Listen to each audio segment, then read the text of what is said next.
All right. I think we got it. Do we got it? Yes, it's now live streaming. Okay. Good morning, everybody. This is Tamara with Travel Talk with Tamara. Of course, you guys know I'm always having trouble with this Zoom. So give me a couple of more tries and I'll be able to get it without no problem. It's just like, so welcome everybody. My name is Tamara. This is Travel Talk with Tamara, and this is Older Americans Month. We are celebrating our older Americans. May 10th, we talked about our movers. And today we're going to talk about older Americans and public transportation. So I want to thank Stacy and Aiden and Ms. Faulkner for joining me today to talk about this subject. It's a touchy subject. So we're going to get through it and talk about why do you think older Americans ride or don't ride? So one of the first questions I'm going to ask is, what are the benefits of older Americans using public transportation? Sure, so I can start us off. I don't think so. For older Americans, I don't think the benefits are any different than anybody else. You know, they want to connect to their community and they want to have access to different services. You know, I think for older Americans, you know, they're going to be wanting to use it more for medical care and access. And I think some younger people. And I think it's also important to understand that there's 25% of people over the age of 65 don't drive a car or don't have a car. So it's important to have good accessible transit for everybody. But, you know, when you get to older people, you know, they might be more dependent on having transit than some other people. So it's important to have, you know, good routes with thoughtful service that, you know, run on time and run frequently so you can have good use out of it. That's true. That's true, especially when you talk about the convenience of it. And there's been a lot of stigmas about the convenience of it, of older Americans riding and why they do and do not. Ms. Faulkner, did you want to add? Would like to add on that. I think it goes to independence. You know, it's liberating to have that independence of, I can walk outside and get on a bus anytime. I know the schedule, it runs the same time every day. And really just having that independence for folks is super important instead of relying on, you know, a demand response service or some other type of service where they may or may not have availability. Knowing that bus is there every day at the same time is super important for folks to have that independence and keep that independence and continue to thrive in their community. And what about you, Stacy? What do you think? Tamara, I'm trying to get my picture up right now. If you can come back to me for once in 1 second. Sure. No, trust me, if anybody understands, I understand. I feel your pain. Thank you. And so when we talk about independency, and again, that's true, the bus comes the same time. And there's so many things you can use. There's so many tools that are out there that you can use and that are actually user friendly. I've been lucky to travel train some of our older people, and it's more convenient now with the tools that are out there. And even if someone's not technically savvy, because it's so easy to use, it's almost a game changer in maintaining the independency. I think one of the benefits is, again, the convenience and the independency. And that's important as we get older and we know we're not going to be able to drive anymore, as Aiden said. We got to have an alternative. And public transportation in our region is that alternative. So why do you think ridership amongst our older Americans is the way it is? Good or bad? I can chime in there, Tamara. I can provide some insight onto what I've heard from community members during community outreach. So there's quite a few common themes that I hear. One, it's about knowing how to use public transportation system, knowing that there, one, is a service in the community, how to pay for it, where it goes, where the bus stops are, and then that apprehension about learning how to use it. Another one is using technology. Oftentimes we're moving towards using smartphones to learn about schedules and stops, and that's also a challenge for older adults who don't use technology or don't feel very comfortable using it. Also, I hear a lot about safety and amenities at stops, whether it's train stops or bus stops, getting to those stops, waiting there if there's not a bench and you're standing for a prolonged period of time. That's a difficulty. Also, a lot of seniors live in rural areas, which because it's affordable housing that they can afford on a limited budget.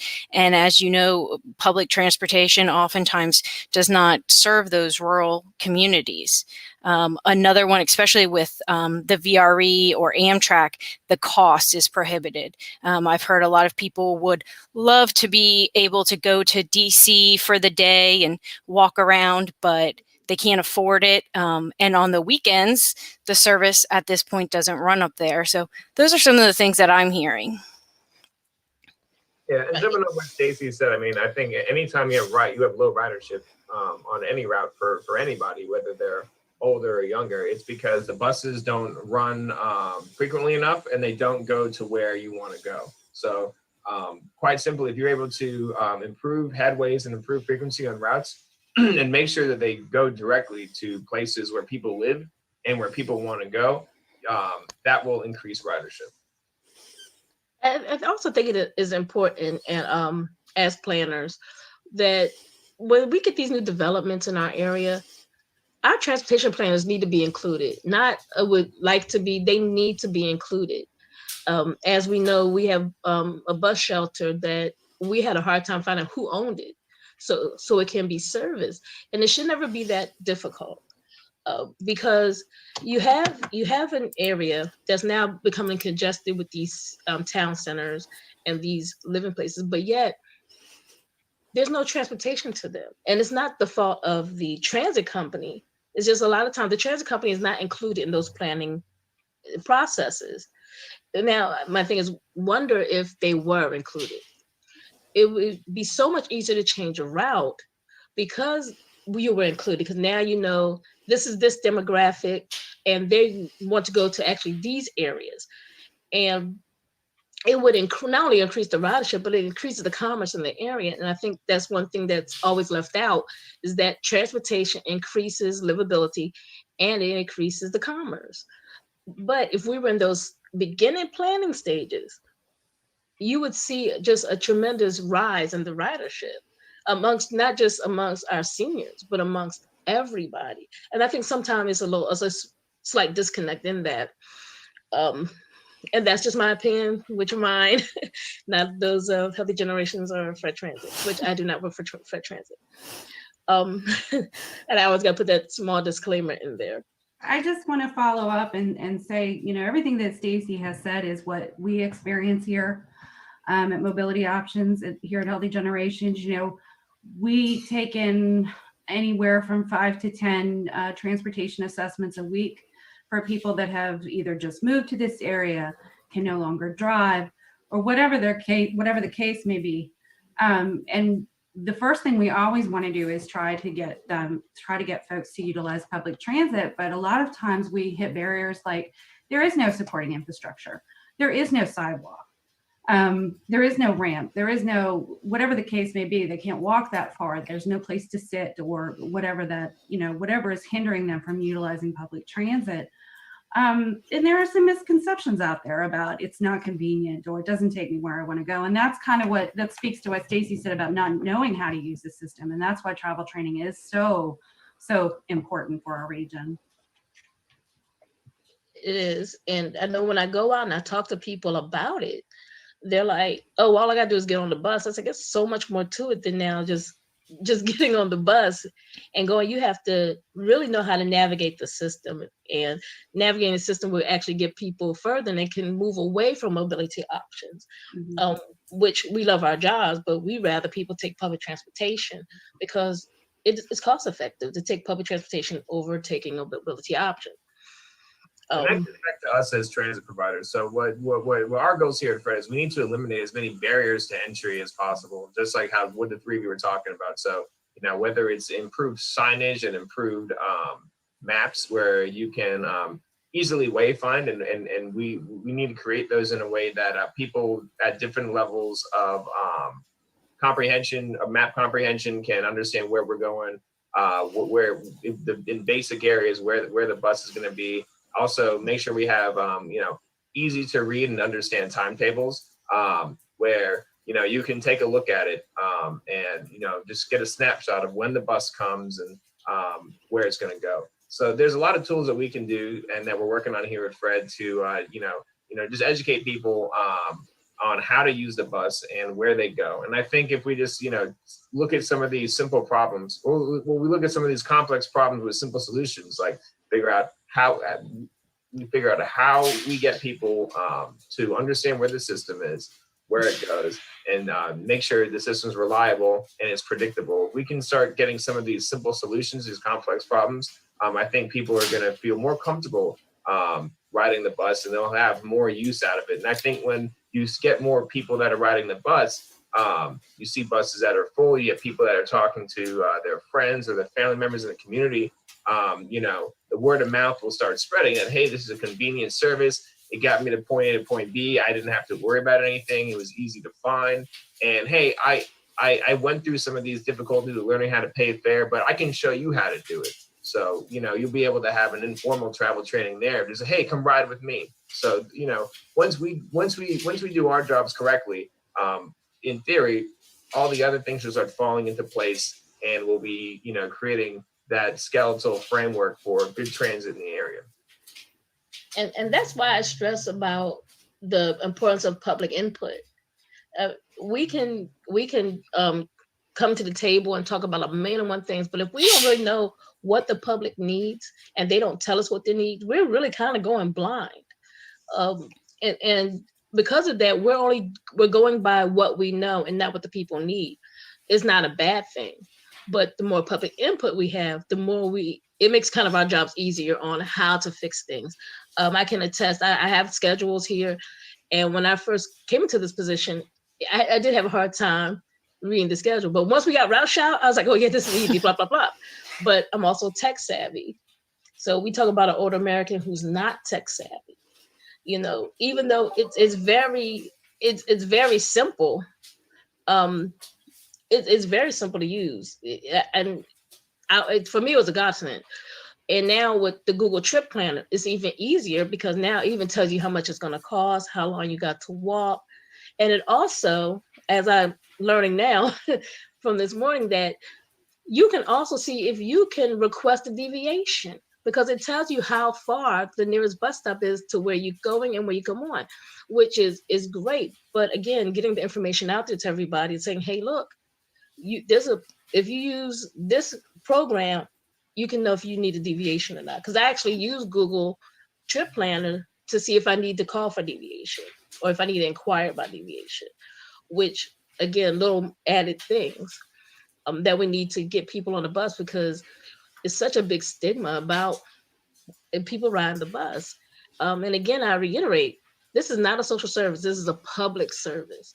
And we need to get more of the public riding, especially our decision makers, to get on the bus and just see what people are actually saying and go out and meet the people. I've always been big on going out and meeting the people. It's important because they have a voice. They might not be able to get the voice to us, but at least we can mediate. And Tamara, I just want to take it one step further that I believe public transit is actually a public utility. So it should be looked at just as electricity or water or anything like that.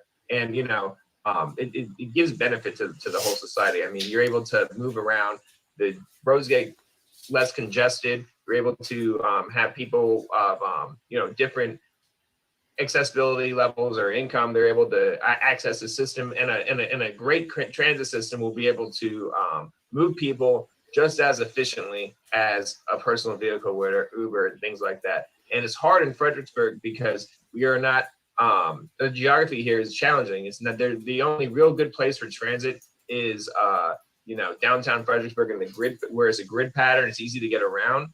So those are things that we got to figure out. But I think if we start treating this as a public utility, in this country, the economic benefits and also just the mobility benefits are going to be very high, and we'll see that we get the same sort of benefit out of it as just water or electricity, things like that. And I'm encouraged by the way that this region has been moving forward to that goal.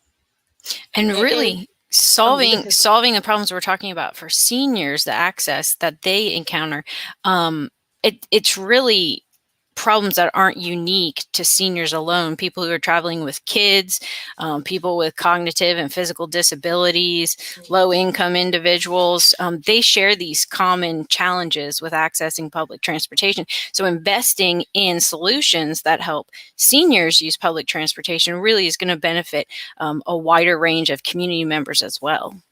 Yeah, Stacey, you're absolutely right. I mean, there isn't really anything special you need to do to make transit good for seniors. If you make transit good for everybody and you just make transit at a high level, then seniors will find, minimal obstacles when they use it. You have good amenities, they run on time, they're unreliable. You have mobility options available. These will benefit seniors, but more importantly, it benefits everybody. So you want your transit system to be able to benefit anybody from all sorts of walks of life. That's exactly right. If your system is accessible to to a person with a disability, if your system is accessible to seniors, it's accessible to everyone. And it's so important, to see that in this area. I think Tamara and I talked about this morning, that, in reality, public transit in Fredericksburg is kind of fairly new, as opposed to like a city that's had it for decades and decades, and people are used to utilizing public transit. It's their norm. I think it's sort of a new idea here in Fredericksburg in a way for a lot of folks, and they're still learning. So that's something we got to think about too. I agree with you, Jennifer, because Fred's been around since 1997, and the structure of the routes has pretty much remained the same. You look at other cities. I mean, and in the 1800s they had public transportation. So it's new here, and we're going to continue to grow into it. So we're just in the early stages of it. And I gotta say that since I've been here, I've seen such a tremendous growth with Fred Transit, just in the little bit of time. Because me and Ms. Jackson started the same day. Except I got grounded, she didn't. But she is definitely deserving of a big batch of cookies for everything she had to go through to get to where we are now. But people gotta realize that it's a tremendous growth. We're talking about now getting Saturday service. And I'm a big advocate for bringing the late night back because I miss it already. And just improving, asking the people, what do they need? Where do they want to go? And like I said, me and Ms. Falcon, we talk about this all the time, just making it just accessible, making everything accessible. And that's why these travel talks and our meetings, they're so vital and important. So we can educate each other on, hey, this is what's needed. How can we help each other to make it better for our public, make it better for our community, which is, again, the whole purpose of public transportation is to move the public. And I love the public utilities. I think I'm going to change that on everything I have now and say it's public utility, because it is a necessity. Right now I can tell you I'm without a car. It's killing me. And I'm taking a cab back and forth. And only because I have a mother that's not confined to it, but in a wheelchair. So I can't push her to the nearest bus stop. I would love to, but I can't push her to the nearest bus stop. So when we talk about accessibility, we're talking about those things, how to make it accessible for everybody. So we'll go on to the next question right quick. What is the average age of our older American riders in our region? Do anybody know about what the average age is? I do not. So I can tell you the average age of a person that calls our office is about the same as the average age of the person that Mobility Options transports, and they're between 70 and 72 years of age. And a little over 60% of our seniors that we transport have a documented disability. So they do have limited mobility, or they are using a cane or a mobility device, and that creates an obstacle for them oftentimes. And when I ride, I'm noticing that it is more older adults riding the bus, especially in downtown Fredericksburg. I've noticed that there's more people that are almost, I don't want to say, I know at least over 65 riding the bus and going to do some things, especially now that everything is being lifted, the restrictions are being lifted. I'm seeing more and more increase of our older Americans getting out. So Aiden, this is going to be actually posed to you, this question. If you have an older American that has questions or comments about the service, what can you say to them and who can they contact? Can you elaborate? No. So yeah, so any questions, I encourage you to call the Fred number, and then we'll route you to, depending on your question, we'll be able to route you to the specific person. We'll be able to get back to you in an appropriate amount of time. So if an older American has a concern about riding the bus, how would you encourage them to go out and ride the bus? Because we all know that in the past, Fred Transit hasn't had the best reputation, and a lot of people are thinking from the past reputation and not knowing how the new reputation is, which is reliable, fun. I mean, I've had fun getting on the bus, especially with people I'm travel training, the places that it goes. What would you say to them to encourage them more to get on Fred Transit, see everything that's around? Because there's a lot around, especially that downtown bus. Yeah, well, I think it goes back to us just, working here to provide good service as much as possible. But if somebody calls and asks about, where does the bus go? I'm feeling nervous about riding the bus, or, a couple of things I do. I would direct them to talk to you, Tamara, and say, hey, we have a great travel training program. But also, I would do what I can to provide them with schedules, provide them with timetables, whatever they need, even, tidbits of information. It's like, hey, at 4 it goes to Spotsylvania in the town center, at 5 is downtown, just stuff like that. They have any questions about it. I mean, and we can even do stuff, like find ways to get them, the hard copy schedules in their hand, and if they don't have access to a computer or things like that. But it's just, opening up that dialogue and talking about it. But again, it just comes back to, change is hard. And, if that is the reputation, it's going to take a while to get out of it. But I'm not really concerned about it, because if we focus on, just slowly being able to provide reliable, safe, dependable service, that reputation will change. And, I'm encouraged by you and by the good things that you're hearing, and the good things about the good, slow change that are happening. So as long as we're doing our job, we'll be able to, get these things taken care of. But I encourage anybody that has any, concerns, or they have any reservations about using Fred, just give us a call and we'll work with you. Yes, and I'm encouraging everybody to, and I always put this challenge out to everybody: drop your keys. And even if you just do it for one day, just drop your keys and actually get on Fred Transit and see where it goes. We go to Spotsylvania Town Center, Spotsylvania Courthouse, Stafford. I can't think of that place in Stafford, by the Walmart. Stafford Marketplace. Thank you very much. I'm getting there. All downtown Fredericksburg. And like I said, now with the restrictions are being lifted, this is a great time. The weather's great to go out there and just drop your keys and explore where Fred Transit goes. I can't wait to go right back out there and get back into the people now the restrictions are being lifted. And please also remember to please still wear your mask, even though the CDC has made recommendations now. I think it's still on public transportation. You still need to have your mask on the VRE and on public transportation. Yeah. So please make sure that you have those. And we've been doing this for a year, so I'm sure that everybody has masks now. But if you don't, like again, you can reach out to us because we definitely have masks. It's just funny because I went out today. I got to jump in the cab today, and I was like, "Oh my God, all my masks are in my car." So I had to find a disposable mask. And it's just funny how it's almost like leaving your wallet at home.